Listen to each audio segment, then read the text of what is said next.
Hello friends, welcome back to my channel. This is Set the Boss Repairs, and today I will tell you how you can fix a TV that is not receiving the 12 volts.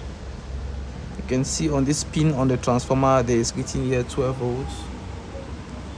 So I'll bring it closer for you to see. Right here is written 12 volts. So how to troubleshoot if this 12 volts on the secondary section of the power supply, if you're not having it, which is responsible for switching the TV on. So I will give you the possible scenarios that can cause a missing 12 volts, starting right over from the power circuit right to the transformer and point of output, input and output of the transformer. So though 12 volts is the secondary power supply, but it is responsible for causing the main chip to power on, which will cause the whole TV to power on eventually. So the 12 volts make way for the 3.3 volts, and then the TV can power on. So I will detailedly show you how to troubleshoot a TV that is not powering on, what parts to look out for, and how to check.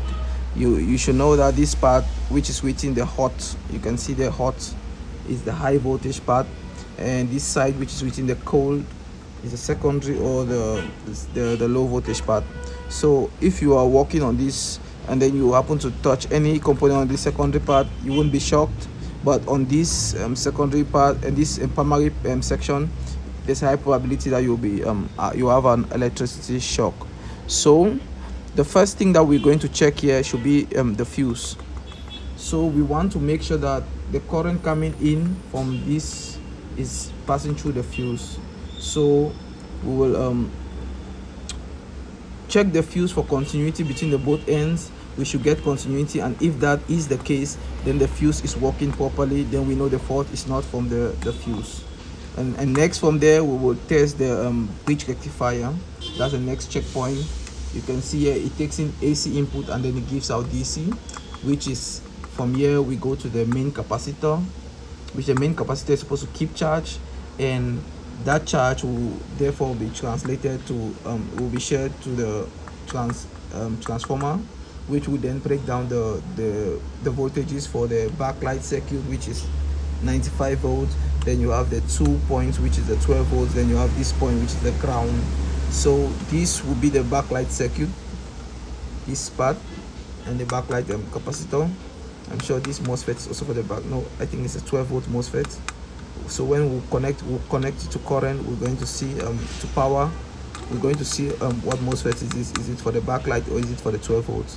Yeah, but this board is it's a working board, but I just wanted to use it to explain this how to troubleshoot when your 12 volts is missing on these Chinese TVs. So one of the guys that you miss and you really want to know is this guy right here. It's the PWM driver that controls this the voltages. This PWM driver is most of the time the root cause of you not getting a 12 volt output.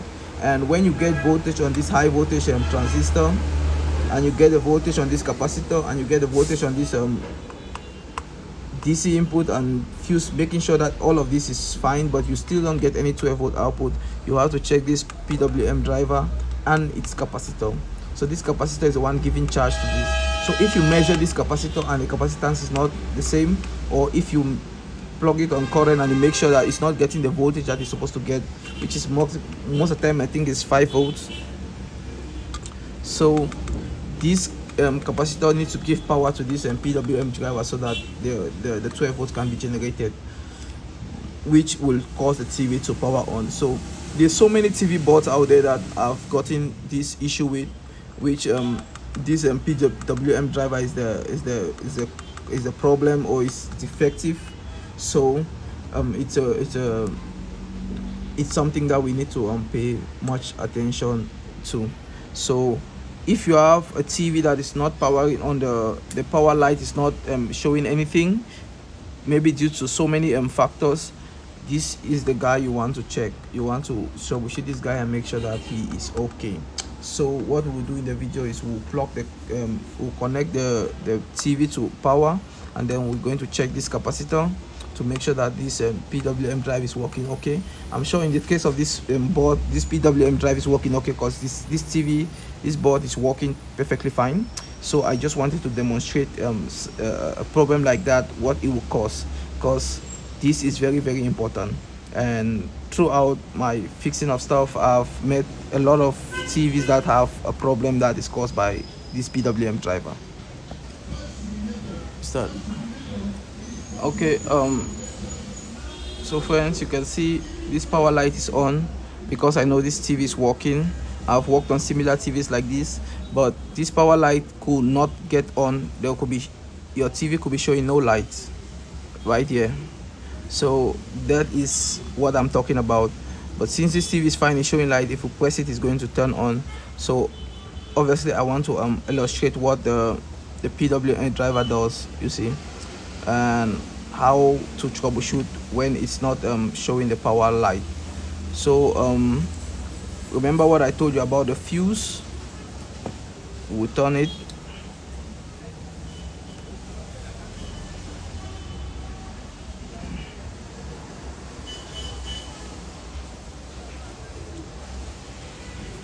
So I will just put my multimeter.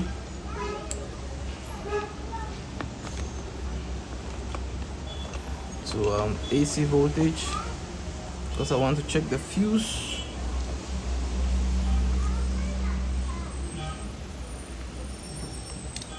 What I want to do, I want to ground my black probe, and then I want to check, this is the live. So this should be the fuse. Okay, I get the voltage. I don't know if you saw it, but I will just check the one point. I get the voltage, and the other point I still get the voltage. So the fuse is working properly. And what I want to do is I want to check the main capacitor. I want to check it on DC voltage. So I will check the main capacitor, and you can see there we have 280 volts on the main capacitor. Pause.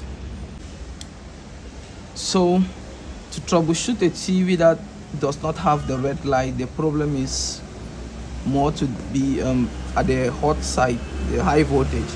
But when there's red light and when you press, it's not going to the light does not change, then it's more of the secondary. Mostly this chip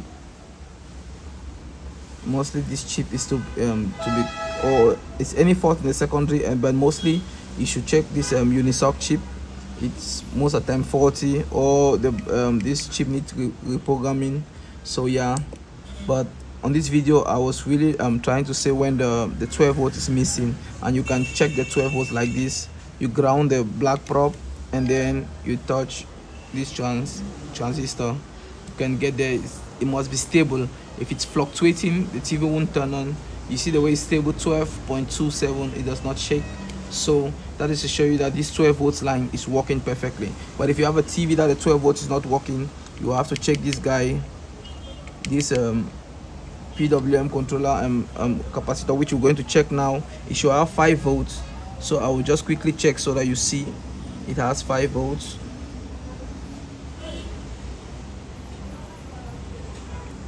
Okay, let me do it this way.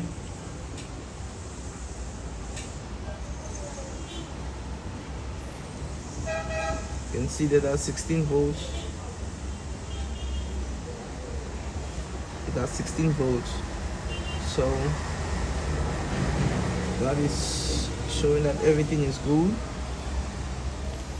So to know the voltage rating, you can always check the voltage rating on the capacitor.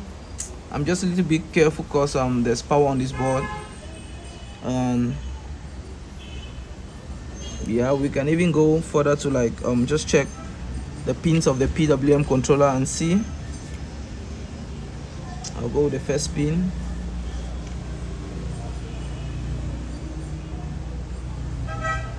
Now one thing I noticed, the ground is very tricky.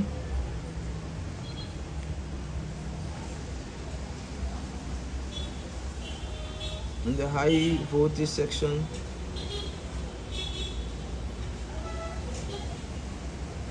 you can't really get it properly, but because the voltage was 16 on this capacitor and was stable, it was not fluctuating, it means everything is working good. Because if this area has a malfunction, this red light will not show up.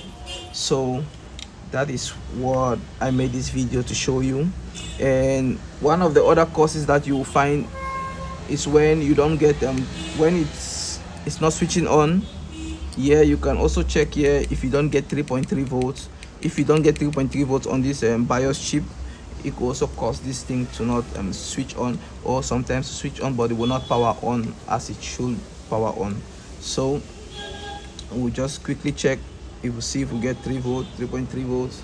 So you can see there I get 3.2, which is approximately 3.3.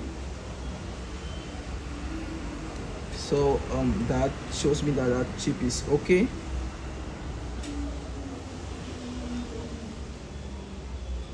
Okay, this is the one who breaks the 5.1 to 3.3 and 1.8. So the 1.8 volts will only come after you switch on the TV, which is for the image. So when you switch it on and then we come here, you will see there's a 1.8 volts, approximately 1.8 volts. So if you have your TV that it goes red but it does not power on completely, you want to check this IC as well, because sometimes it's faulty, and those are one of the main things that usually get faulty. And also the capacitors, you want to see and make sure that there are no bumped capacitors. So those are basically the problems that will cause you not to get the 12 volts, which are a blown fuse, a 40 main capacitor, which will cause the 12 volts to be fluctuating, or a 40 PWM driver. But if you go past the 12 volts and it does not power on, you can either have a 40 disc chip, which is the video chip, which is supposed to give you 1.8 volts.